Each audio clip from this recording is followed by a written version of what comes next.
পশ্চিম এশিয়ায় যেভাবে যুদ্ধ চলছে তার বলি এবার শৈশব, রেহাই নেই শিশু কিশোরদেরও। ইরানের গার্লস স্কুলে যেভাবে হামলা চালানো হয়েছিল ইসরায়েল আমেরিকার যৌথ বাহিনীর এই হামলায় 170 জনের মৃত্যু হয়েছে, অর্থাৎ ছাত্রী ও শিক্ষক মিলিয়ে 170 জনের মৃত্যু হয়েছে জানিয়েছেন ইরানের শিক্ষামন্ত্রী। তাদের গণকবর দেওয়া হয়েছে, সেই ছবি আপনাদের সামনে তুলে ধরেছি।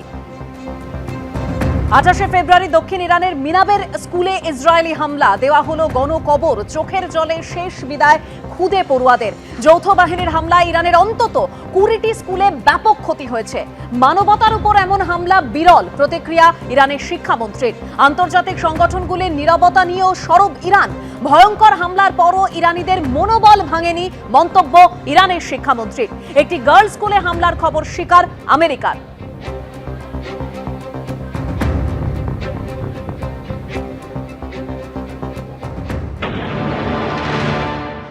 That this attack that hit the girls' school was absolutely devastating. I mean, children, little girls, in the middle of the school day, at the beginning of the school day, being killed in this manner, backpacks with, blood stains on them. This is absolutely horrific, and I think if there's any image that captures the essence of the destruction, despair, and senselessness and cruelty of this conflict, those are the images. International humanitarian law spells out that any attack must comply with the principles of distinction, proportionality, and precaution to protect civilians.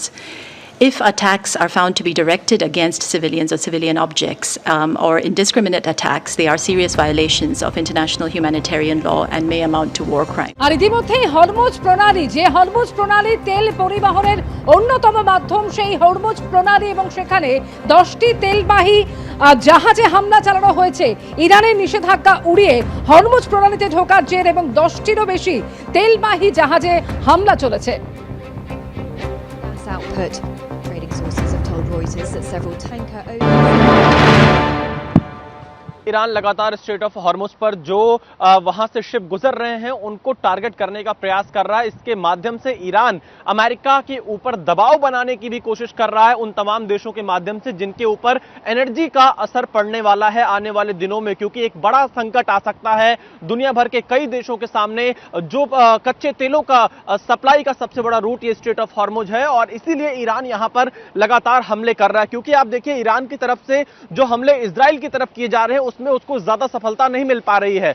Iran को सफलता पश्चिम Asia के देशों पर हमला करने में मिल पा रही है, स्ट्रेट ऑफ हॉर्मुज पे शिप पर हमला करने में उसको सफलता मिल पा रही है। तो इसीलिए ईरान अब अपने आसपास के इलाकों पर ज्यादा हमले की कोशिश कर रहा है, जहां अमेरिकी सैन्य ठिकाने हैं या फिर जहां पर इजराइल के बहुत सारी चीजें स्टेक पर लगी हुई है। तो इसीलिए ईरान अब यहां पर कई शिप को लगातार टारगेट कर रहा है। देखना यही होगा कि इसका विकल्प क्या निकलता है, क्योंकि अगर ये बहुत लंबा चला चंदन तो इस जो असर है वो बहुत सारे देशों पर पड़ेंगे, आम लोग इससे बुरी तरह से प्रभावित होने वाले हैं। হরমুজ প্রণালীতে জাহাজ ঢোকায় 10টিরও বেশি তেলবাহী জাহাজে হামলা চালানো হয়েছে। অন্যদিকে লেবাননে ফের এয়ার স্ট্রাইক ইসরায়েলের। হিজবুল্লাহর ঘাঁটি লক্ষ্য করে আকাশপথে ড্রোন হামলা এয়ারফোর্সের।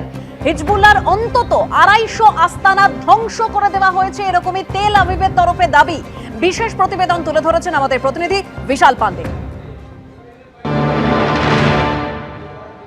इजराइल की तरफ से जानकारी दी गई है कि ईरान के फाइटर जेट को मार गिराया है और इजराइल बड़े पैमाने पर लगातार ईरान में एयर स्ट्राइक कर रहा है। ईरान पश्चिम एशिया के देशों में लगातार नुकसान पहुंचाने की कोशिश कर रहा है। इस वक्त एक नया आंकड़ा सामने आया है, संयुक्त अरब अमीरात यानी जो दुबई अबू धाबी का एरिया है वहां पर आज ईरान की तरफ से 129 ड्रोन से हमले की कोशिश की गई, जिसमें से 121 ड्रोन को नष्ट कर दिया गया और 8 ड्रोन यूएई में गिरे हैं। इस बात की पुष्टि यूएई के रक्षा मंत्रालय ने की है। इसके अलावा 3 बैलिस्टिक मिसाइल से यूएई पर हमले की कोशिश ईरान की तरफ से की गई है, जो कि असफल रहा है। यह कहा जा सकता है कि ईरान इजराइल पर हमले करने में विफल है, लेकिन पश्चिम एशिया के देशों पर जहां अमेरिकी सैन्य ठिकाने हैं उनको निशाना बनाने में काफी हद तक सफल हो रहा है। और इन सब के बीच में इजराइल की वायुसेना ताबड़तोड़ एयर स्ट्राइक कर रही है। उनके तमाम जो ईरान के फोर्सेस हैं उनको खत्म करने में जुटी हुई है और एक ही मकसद है मेघा इन हमलों का, अमेरिका और इजराइल के पास ये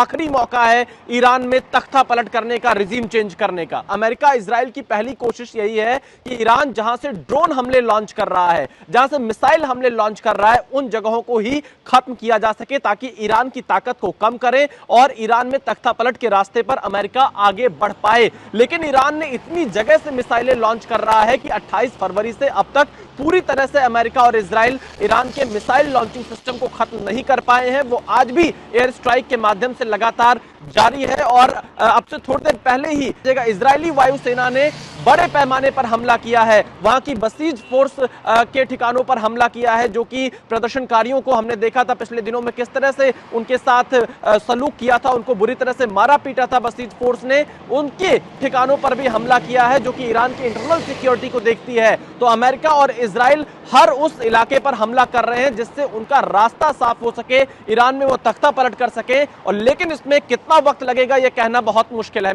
एबीपी आनंद एगिए थाके एगिए राखे।